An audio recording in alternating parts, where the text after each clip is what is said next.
And for everybody here, welcome to the Emerging Risks and Opportunities in Smart Cities. This is our session.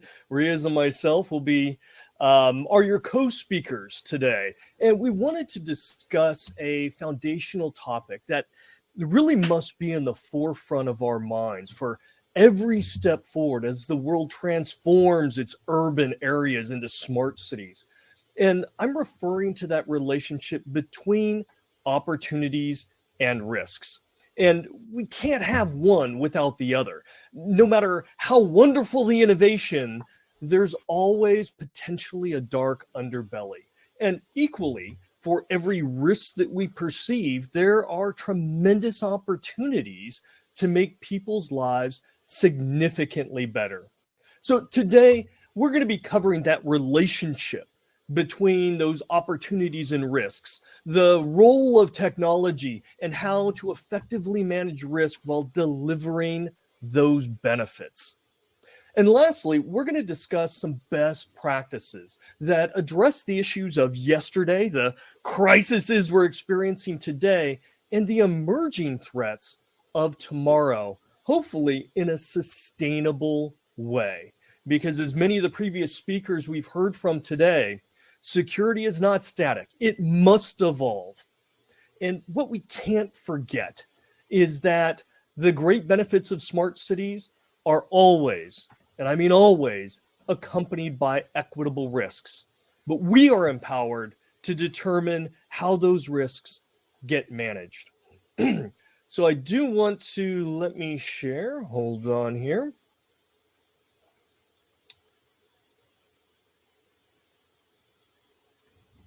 So we are very fortunate to have Riaz with us today. Riaz is an RSA senior distinguished engineer and a member of the research team at RSA Office of the CTO.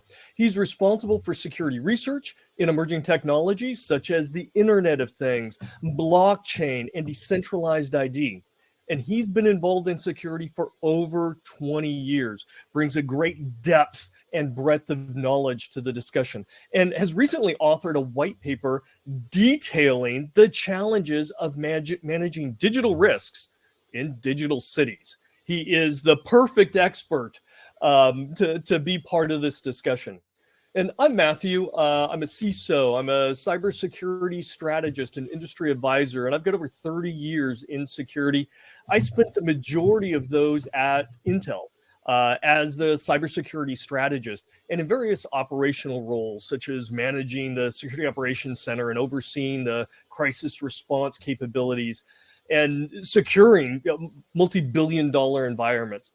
I've also guided the long-term technology security goals that connect and enrich the lives of people across the globe. And my specialty is understanding the emerging threats and developing industry best practices to manage them. So between us, we are here to discuss and talk about it. And on behalf of Riaz and myself, we are honored to be talking with you today. So the first kind of topic that we want to get into is really around those opportunities and those risks. Now, smart cities, well, they're the future. They're the culmination of a growing population and them moving from rural to urban areas, and the innovative connective technology that enriches the lives of the citizens, enabling better government services in ways that can reduce the impact on the environment while enhancing overall economic prosperity. In short, the technologies that cities embrace can reduce the costs, increase safety, promote equality and equity, improve the health of its population, attract more investment, and reduce the daily friction and grind that people suffer, right? The opportunities are as limitless as the imagination and determination of those who are going to pursue raising the quality of life in the cities of the future. And by 2050, the world population is going to be over 10 billion people, with urban centers doubling in their population. So this challenge is forever getting bigger and more complex.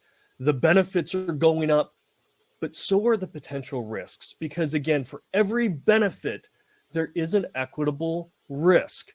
For every great service that we weave into the fabric of our lives, there's someone willing to attempt to withhold it as leverage for their gain. Using our phones as a primary means to pay for goods or communicate with others, attackers can compromise them, empty out our digital wallets, or commit financial fraud. And the more we rely upon them, the greater our lives, but again, the greater those risks. And for every convenience we get, there is a risk of it becoming unavailable on purpose at the most inopportune time, leaving people without other viable options. So for all the wonderful ways to communicate and engage socially and be part of digital communities of the future, there are dark risks, whether they be that of privacy or financial loss or some other type of victimization that we have to understand. Now, we hold these, let me share this here. We hold in our hands a coin, really, if you will, with on one side the face of empowerment and prosperity, but on the other side it's fouled by the curse of potentially being that victim. And this is what we move forward with. So let's talk through some of the more interesting aspects of this Janus coin that we hold, representing that transition and the potential for both good and bad. So, Riaz, what are some of the most impressive benefits in your mind around smart cities that attackers might seize for their own benefit to the detriment of the citizens? Yeah, thank you, Matthew. It's a great opportunity for to have this to share the stage with you today and co-present. So back to your question, I think the area of public safety and emergency services is one that I really like because it offers great set of services and opportunities for the safety and health of the citizens of the city. But at the same time, they could be viewed as perfect example of what you were just pointing out, which the flip side of that coin is that there are also very popular targets for attackers. For example, let's consider the connected cameras that are becoming very popular in public spaces, in the cities, in buildings. They are literally becoming like the eyes of the city. And by being connected, they can send that video streams to control centers, and then there is the brain, which is taking action. But on the other hand, the eyes could be blinded, and all of a sudden, when they are under attack, you lose a key monitoring aspect of your connected and smart city. And we've seen examples of that because they are often become target of DOS attacks. They become compromised and become members of botnets for especially major large-scale IoT attacks that we've heard about. That they are typically cities deployed large number of these cameras, mostly from the same manufacturer. So when attackers discover vulnerabilities, their attack has a larger impact because it covers a large footprint in the target city. So for these reasons, it goes back to the points you made earlier that yes, they are a great source of value for the city, but at the same time, when they are under attack, they can have a major impact. And that's why they should be carefully planned and considered from the safety and security point of view. Emergency systems are similar. Go ahead. Well, it also goes beyond the privacy. I mean, bad guys can be using these cameras. We saw in Russia where the bad guys were using these cameras to follow people and pick out targets. And, beyond cameras, right? Think about all the next generation 911 services for fire and medical and for law enforcement. If those get taken down, right, or abused.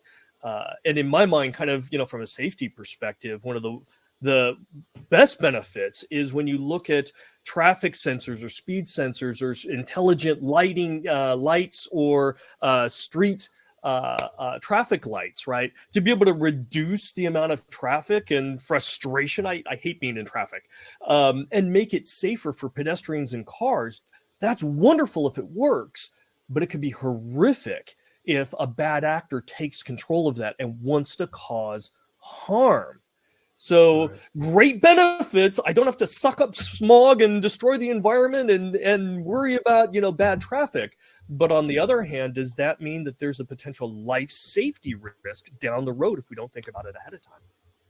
Yeah. And the good news on the positive side is that there are solutions for all these issues. For example, I don't know if you're familiar with the project in Chicago that they used special design actually for array of things. That's the code name for the project.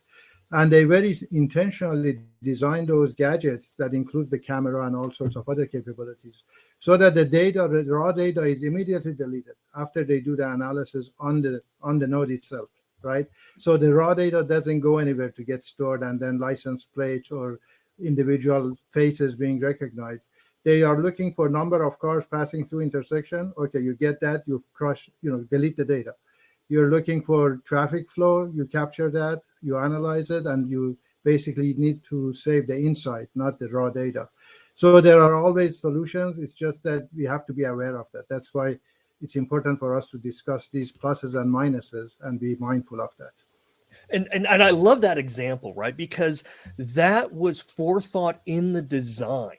It wasn't something bolted on afterwards. Somebody thought about that. Okay, what data do we need? When can we purge this data as fast as possible? Because it potentially could be used, right, for malicious purposes. So I love that example. I think that's just awesome. And when we look at overall the opportunities and risks, we know that there are great benefits in every single service and connection and product and as we transform these cities, there are a mind-boggling, in fact, we can't even fathom how wonderful and how enriching this will be and empowering for communities and individuals. But again, for every good thing that we get, it might be taken away from us. It might be used in other ways. And, just as you were talking about, some of that forethought has to be in place. Because if we just rush to go after, to seize the benefits, and we push aside, oh, we'll secure it later, we'll bolt that on, it won't be a problem, we're going to lose. And victims, because of the size and the growth, it's going to get worse. Your thoughts on this? Yeah, I completely agree. And as we move into exploring some of these different services and different areas that we talked about, we can actually dig into and make some analysis and, talk about the relative risk of these services so that city planners can consider the technologies that they are using on a case-by-case basis, fully aware of the pluses and minuses, and pick the options that, the pluses outweigh the minuses. So on that theme, let's dig in a little further. The ubiquitous connectivity, the advances in sensor technologies, the emergence of artificial intelligence and machine learning gives us really the ability to deploy systems and services that are fairly complex, but also offer a great deal of benefits and advantages. The challenge is that as we add complexity to these connected devices, we basically extend our attack surface. Now we have to start looking into what are the relative benefits we gain with adding the complexity. There was a recent survey by University of California in Berkeley that they surveyed different technologies and services used in modern smart cities in order to come up with some analysis of what are typical services that are more target of attack, they are more popular with attackers, and therefore for those services you have to pay more attention to manage the risk. And then what are some of the services that are, for different reasons, that are less popular, they are less target of attacks. For example, they've discovered as part of that survey that emergency systems in the city the cameras that we just talked about, and also traffic management systems are very popular. They are frequently target of attacks, right? And then on the other hand, there are some services that are lower risk, such as smart waste and recycling bins in the cities, or satellite-based water leakage detection systems, which are becoming popular and they are fairly advanced. So when they looked at these, the recommendation is that therefore city planners should have take advantage of this knowledge and this insight so that they can uh, accordingly they can calibrate their security planning and their prevention planning so that when bad things happens, they are more prepared. And And feel free to jump in, but there are other angles that we can explore, but let's dig into this a bit further. well, I think having that data is hugely powerful to cities so that they know what's being attacked, because we have to prioritize. We can't protect everything equally. We don't have enough resources to spread that thin. But I'm also concerned because if we only look at that data, we're looking at a historical view in an environment that is constantly changing. There must be an element to look forward. So, for example, we're seeing, water treatment systems. Some of those are now being attacked more. City services are being attacked and the availability more, right? Because ransomware is starting to get up and people want to do some bad things. So even though the historical data reports are very, very valuable, hugely valuable, I think there also needs to be a forward-looking element. Otherwise, we're behind the curve all the time. The attacker will maintain that initiative and advantage. Very good point, Matthew. Very good point. The other thing, sort of along the lines of what you just mentioned, is that there is a difference between the mature technology and emerging technology. So we have to be very mindful of emerging technology, for example, IoT. That's the area I've been focused on for the past few years. It is extremely important because there are unknown unknowns. You don't even think about those, right? Whereas in the case of more mature technologies, cloud, mobile, you kind of know at least the general area. There are still unknowns, but you can somehow prepare for that. So when it comes to emerging technology, that is specifically one area of looking at the role of technology. That's one area that we have to be very cautious and take no chances, basically. Yeah, attackers, well, they're like us, right? They like the easy path, the easy button, and they tend to go after easy targets. And unfortunately, new technology that hasn't been tried and tested and proven or maybe properly designed is a tremendous opportunity for the attackers to come in and really abuse them. So, and I don't want to say don't adopt new technology. Instead, I would advocate that we need to be better when we're evolving and preparing new technology to roll out. We have to do that due diligence. We have to think about that so that we are minimizing that attack surface. We just don't make it easy. Right, and there are numerous cases that the technology actually has the safeguards, but unfortunately, because it's new and the deployment experience is not quite there yet, we forget to configure it right? There are traffic management systems that have been attacked. They have full capabilities for secure communication. It hasn't been turned on, and attackers discover that and go right in there. Or we know that the problem with default passwords that are not changed and are not. I mean, that's not a problem, is it? Yeah. So that's the oldest problem that's carried over from IT to now IoT and OT. So yeah, we both have to look at the past and are learning from the past, as well as be prepared for unknowns that are ahead of us because of the changes in technology and the dynamic nature of this. Very good. So, when we look at those technologies, and we know there's a vast array of them, right? Whether it be 5G and networking or communication or services or cloud or IoT or AI, right? Mm-hmm. I mean, they're so different and they're used in so different ways that they don't all bring the same level of risk. So, I mean, how do cities, think about and prioritize that, or maybe we should leave that to an upcoming section where we can kind of talk about that. But yeah, maybe now that we talked about the pluses and minuses, we talked about technology a bit, we can provide some guidance on how to manage this risk, right? Because that's the next critical question that probably comes up, that, okay, you told me about all the risky things, now what should I do to manage that? And one place to start with that is that the role of leadership. Leadership has to buy into the management program for risk management, and also has to be accountable. But the challenge is that leadership needs to have evidence that it actually works, right? We have to prove that the current approach or what we are proposing is going to have positive effect before they buy into that. Therefore, one recommendation that I can think of is that let's start small with a small initiative, test it out, show the benefit of the effort that we spend has a positive side, and then convince the management to buy into that. Another thing is that management and leadership has to be proactive and create a risk-conscious culture in the organization. Organization could be a smart city, it could be a commercial enterprise. So therefore, that notion of risk management being important has to be understood by everyone in the organization. Leadership can push that, but everybody has to buy into that.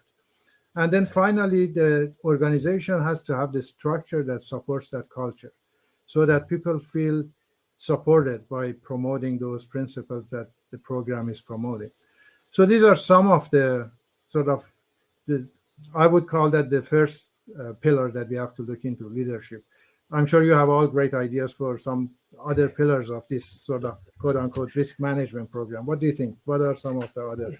Well, I think leadership is huge. And I think it actually starts with us, and it starts with the people that are listening to us today, because these are security professionals, or they're people in the organizations that are security conscious or concerned. It takes people in every organization to raise a voice. Sometimes we get so easily lured, the top brass, the city leadership or a business or company that wants to participate. They're so focused on the opportunities and the benefits. Hey, this is going to help tourism. Hey, this is going to bring in a larger tax base. Hey, this is really going to help with this social issue or provide better health or security or great. But we also have to temper that with the risk. So the leaders that are on this bridge have to be able to communicate and show that balanced approach. Yes, wonderful, incredible benefits, but let's not forget the other side of that coin. And how are we going to manage it? We never get rid of all risk, right? That would be either impossible or hugely too expensive, right?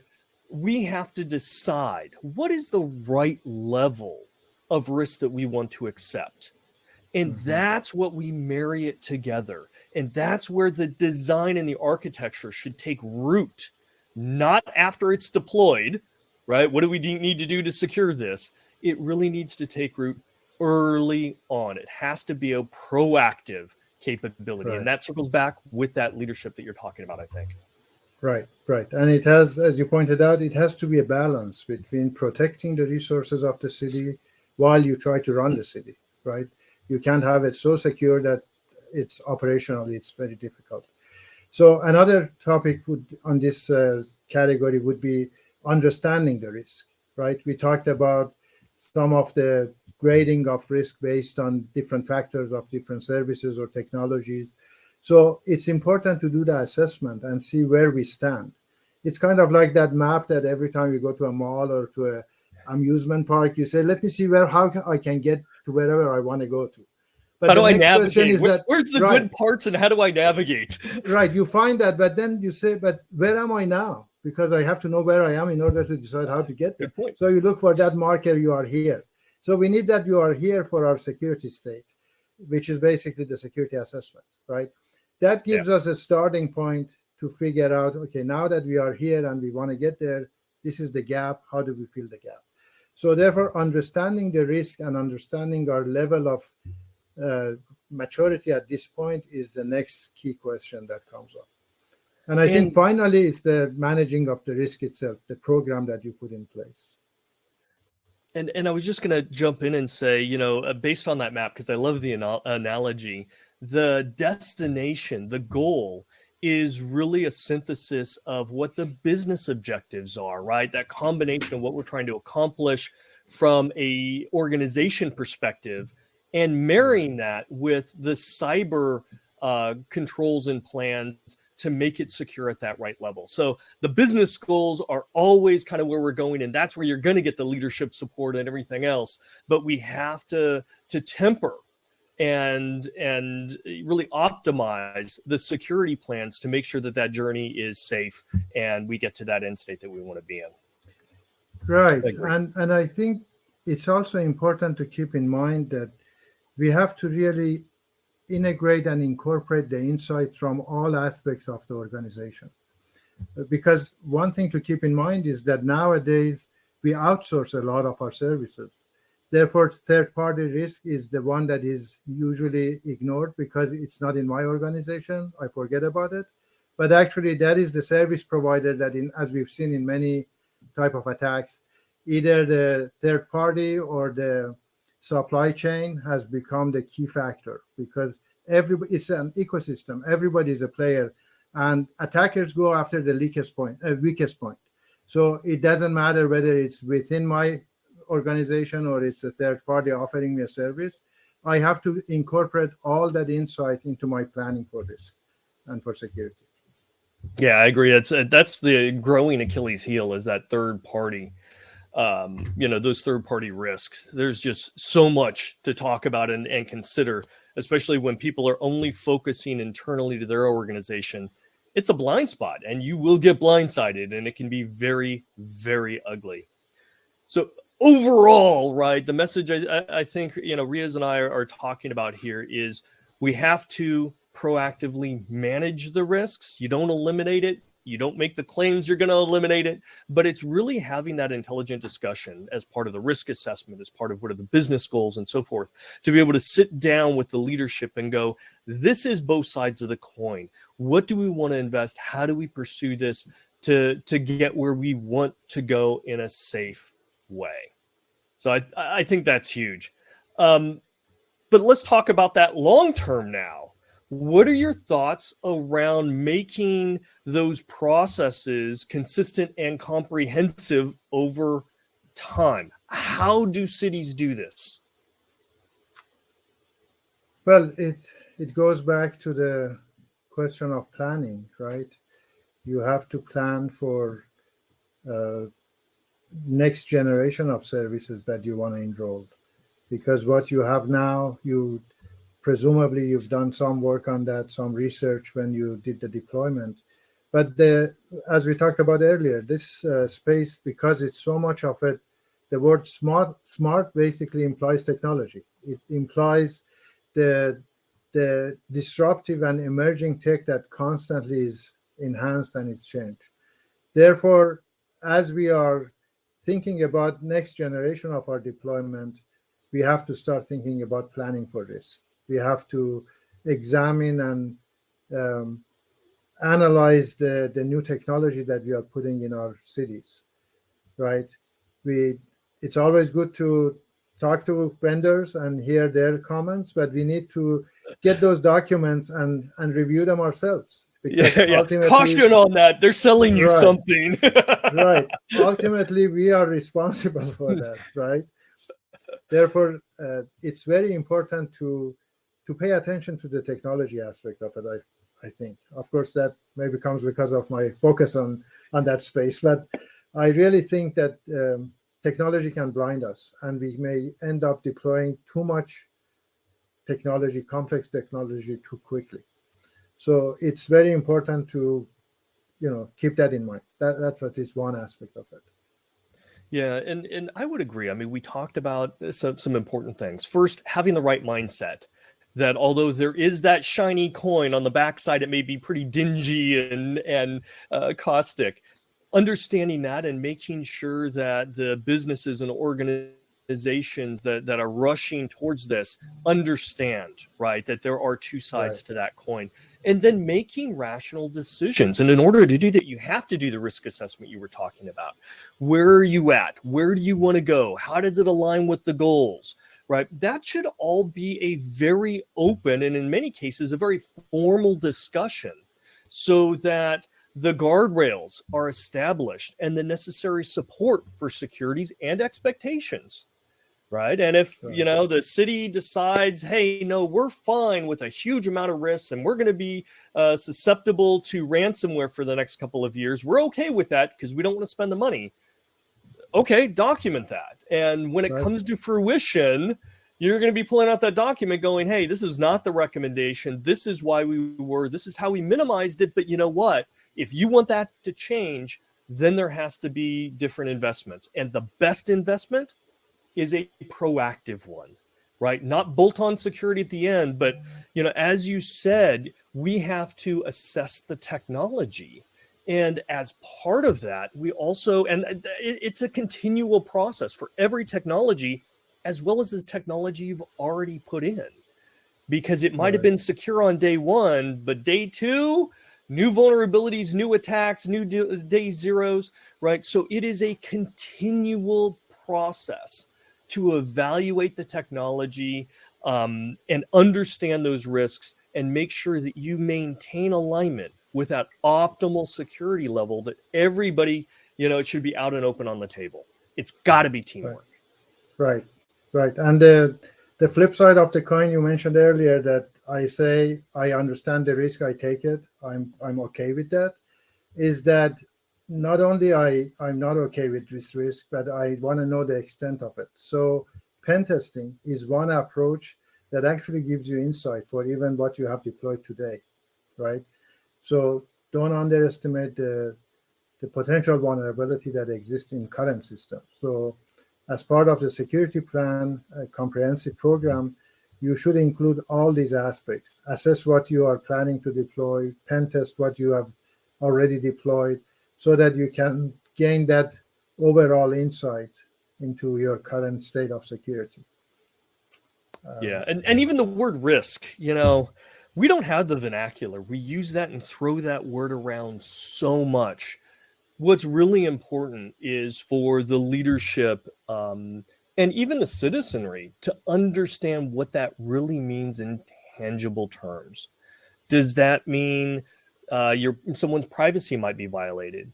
Will that mean that there is an inequity or inequality that exists and gets fueled, right, to get wider?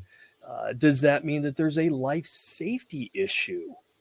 Right? All those things need to be brought back down to a level where we're not just using these words like risk and threat and vulnerability, but that it's tangible to the audiences that have to buy in or could be impacted by it.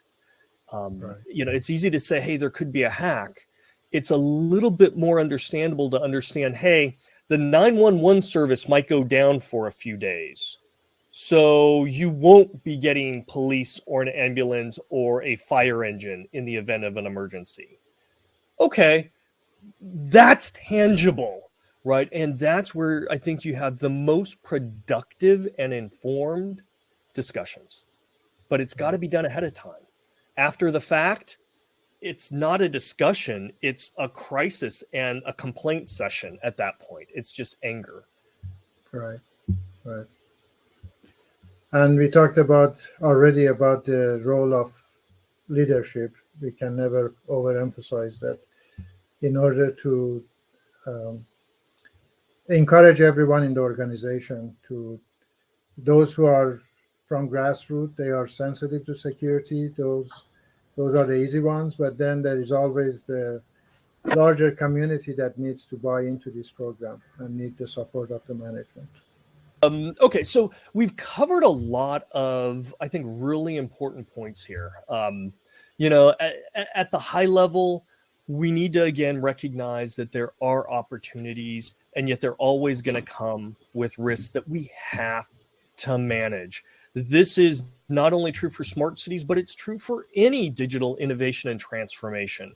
But when we're talking about smart cities, now we're talking about an environment that can affect millions or even billions of people. So we have to take it with that consideration in mind. We talked about how technology is, it's not all the same. And what it's used for today may be changed in how it's used and relied upon tomorrow. So we have to understand that on a continual basis, because not all technology is targeted equally, and the technology that's targeted today may be entirely different than what the attackers are going to go after tomorrow. And it's always better to be a step ahead of them instead of being a step behind and victimized by them. Right. We talked about managing risks, and that it isn't a binary decision, that it is a scale. And it is best done when everybody understands what risks are in a tangible way and can balance that with the opportunities to figure out where's that target we're going for. Because if we're not all on board, I guarantee you're not going to get to that destination, even if you have the best map. So it's got to be aligned to the goals. Everybody has to be on board, and we have to know where we're starting from. And, lastly, we talked about sustainability. All the research that we have is a point in time. Pen tests is a point in time. Deploying technology configurations, a certain configuration is only good for a point in time. We have to get into that mindset that this is a continual change and shift. Because if we don't, we stagnate. And when we stagnate, the bad guys are able to out-accelerate us and get in front of us. And we simply can't have that. Not if we're going to maintain those benefits, if we're going to seize those benefits and really relish them while managing the dangers of smart city technology. Closing thoughts, Riaz? Well said. I think on a positive note, we can just do one more pass on all the benefits that we get, whether it's for public safety or improving city services, reduction of cost, protecting the environment. So these are our goals. These are what encourages us to work on these challenging aspects of security. But the rewards are quite impressive. We just have to keep at it, and we have to follow the basic principles and guidelines around planning for security and managing risk. Yeah, and we're not saying we're against technology. We actually love it. Riaz and I both are love technology and want to embrace it. We just have to do it in a smart way, understanding, well, both sides of that coin.